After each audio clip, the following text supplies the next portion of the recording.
Bonjour à tous, mardi 12 mai, pour un petit peu de grammaire, pour commencer la journée.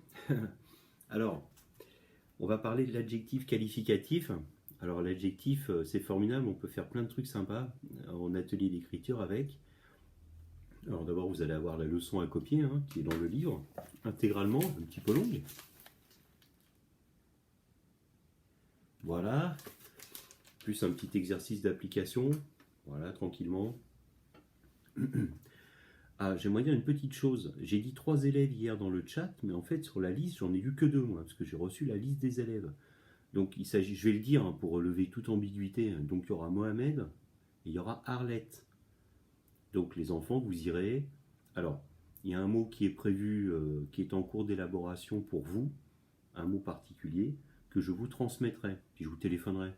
Et puis, n'hésitez pas à m'appeler si vous avez des questions éventuellement, ou Madame la directrice. D'accord, Madame Boinem-Koubou. Vous pouvez appeler à l'école, voilà, donc elle y est, puisque les collègues sont, il va y avoir une réunion tout à l'heure, ce matin encore un conseil des maîtres, conférence, en visioconférence pour moi. Voilà, donc ça c'est la première chose. Et puis voilà, comme ça je vous redirai pour vous deux un peu les consignes, bien amener son matériel, parce qu'il n'y aura pas d'échange de matériel pour le moment. Et puis arriver, il y aura des horaires précis demandés d'arriver pour voilà, l'organisation, donc ça il faudra s'y tenir. Mais vous inquiétez pas, c'est pas infernal. Mais voilà, bon, ça va être un petit peu particulier. Bah écoutez, vous allez être les premiers à rentrer dans ces conditions. Bon, euh, bref, je dirai ça à vous un petit peu uniquement.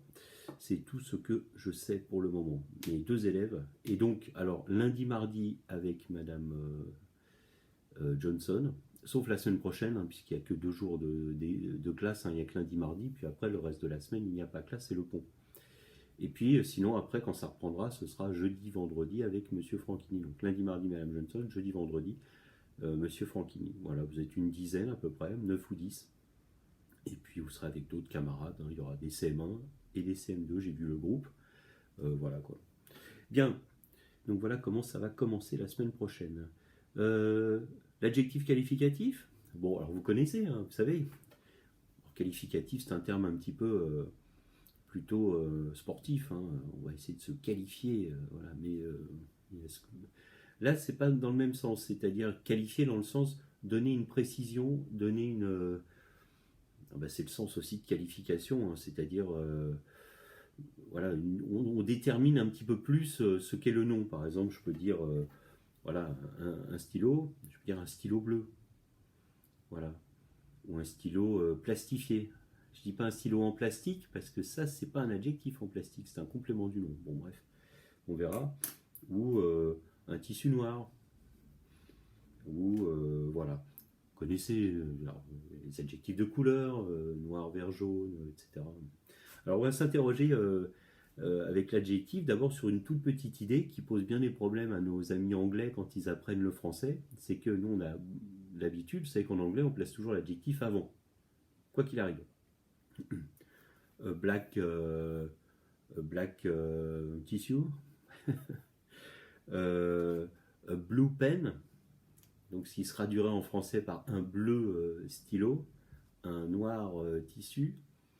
Et vous voyez ce que je veux dire? Alors que nous, on a très naturellement l'habitude de mettre l'adjectif avant ou après. Et d'ailleurs, vous essayerez de réfléchir, est-ce qu'il y a vraiment une règle là-dessus, quoi? Pourquoi est-ce qu'on met petit avant? Pourquoi est-ce qu'on met les adjectifs de couleur plutôt après en français? On dit pas un bleu stylo, on dit plutôt un stylo bleu, un stylo vert, ou un petit stylo, un grand stylo, un beau stylo. Puis il y a même des adjectifs qui peuvent avoir... Alors, pour les Anglais, c'est difficile au démarrage. C'est l'habitude de la pratique qui fait qu'à un moment donné, on met l'adjectif avant, mais souvent, nos amis anglophones placent l'adjectif avant. Et d'ailleurs, c'est très sympa à entendre. Parce que, voilà, un bleu stylo ou l'adjectif, c'est vrai, pour nous, ça paraît naturel dans la pratique, mais pourquoi on le met avant, pourquoi on le met après? Bon, et par exemple, je pense à l'adjectif grand. Si vous dites un homme grand, bon bah c'est un homme grand, grand en taille. Et si vous dites un grand homme, si vous le mettez avant l'adjectif, parce vous pouvez le mettre avant. Un grand homme, ça peut dire quelqu'un qui est de grande taille, mais un grand homme, c'est plutôt sous-entendu un homme célèbre ou une personnalité célèbre. Voilà, une femme grande et une grande femme aussi, hein, bien sûr. Vous voyez, c'est particulier. Hein. Voilà. Alors l'adjectif, il y a moyen de faire des petits trucs sympas, on va en faire quelques-uns. Il y a des petits jeux, des petits ateliers d'écriture. Et je vais vous proposer déjà grammaticalement de chercher des choses aujourd'hui. Vous allez pouvoir expérimenter des petits trucs. Alors, je lis, hein. L'adjectif qualificatif est un mot précis qui précise, je recommence, c'est pas une lecture modifiée, hein. Je me suis trompé tout court, est un mot qui précise les caractéristiques d'un nom ou d'un pronom. Plus souvent quand même d'un nom. Son nouveau film sortira le mois prochain. On dit qu'il est spectaculaire. D'accord ? Alors, le participe présent et le participe passé peuvent être utilisés comme des adjectifs qualificatifs. On appelle ça des adjectifs verbaux.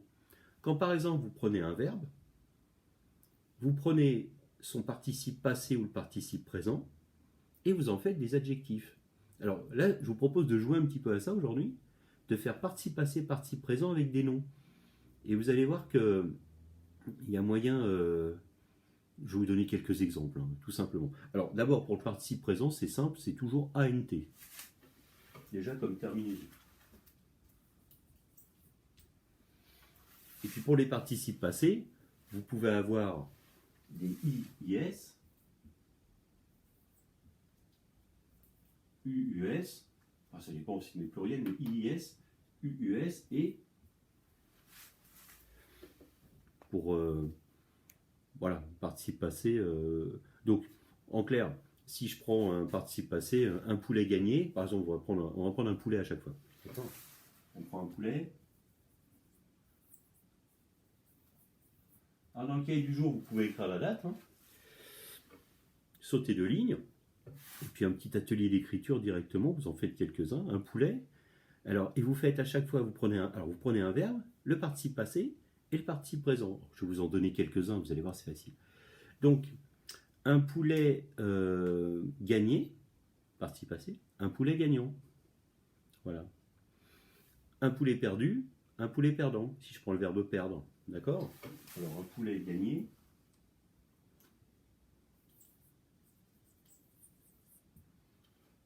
Alors là, je vais mettre à gauche les participes passés et à droite les participes présents. Un poulet gagné, un poulet gagnant. Un poulet perdu, un poulet perdant.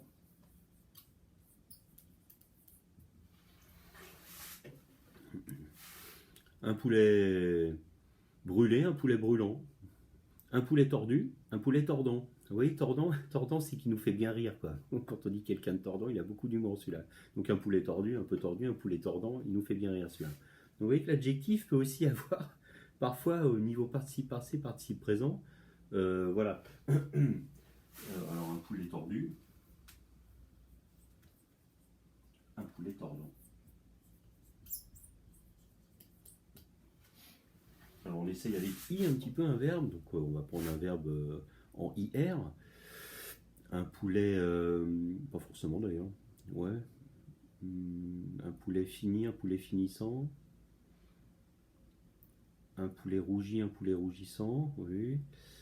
Un poulet pris, PRIS, un poulet prenant.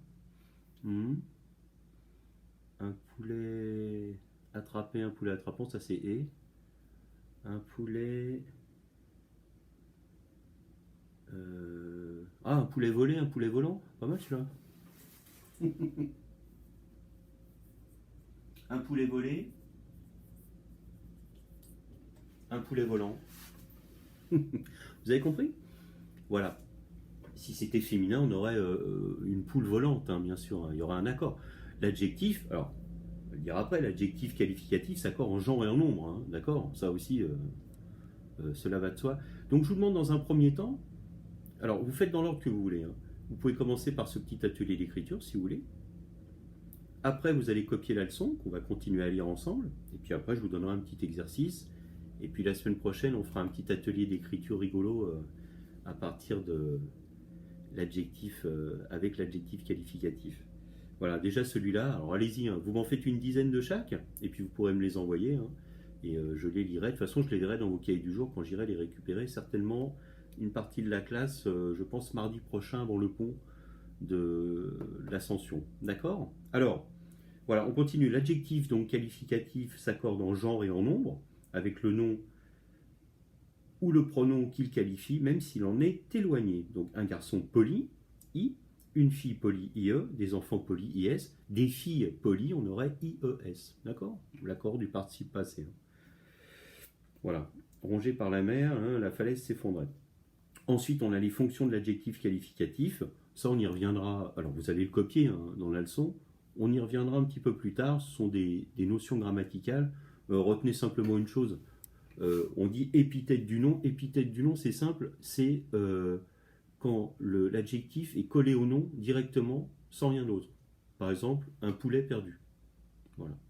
Maintenant, si je décide de faire une phrase verbale, d'accord? Je vais mettre donc un verbe d'état entre les deux, disons le verbe être, voilà, pour être plus simple, et je dis le poulet est perdu.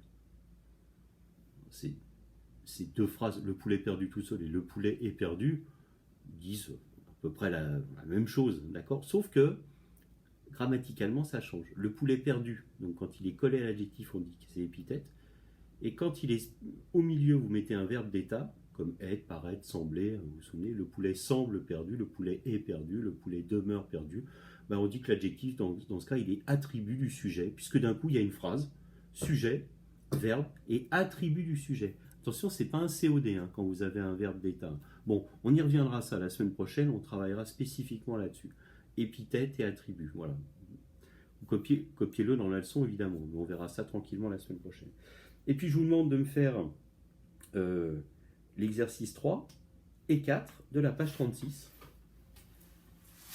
Donc,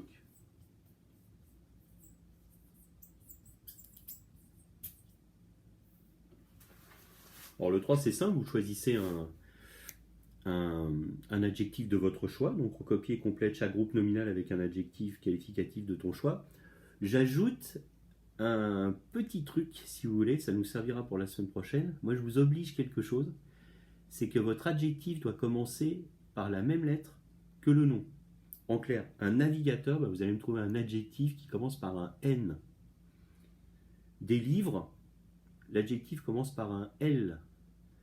Un pantalon, l'adjectif commence par un P. Vous n'êtes pas obligé de faire des adjectifs verbaux. Hein. Vous pouvez mettre l'adjectif que vous voulez. Hein. D'accord? Vous n'êtes pas obligé de faire dans ce sens-là, mais vous pouvez aussi.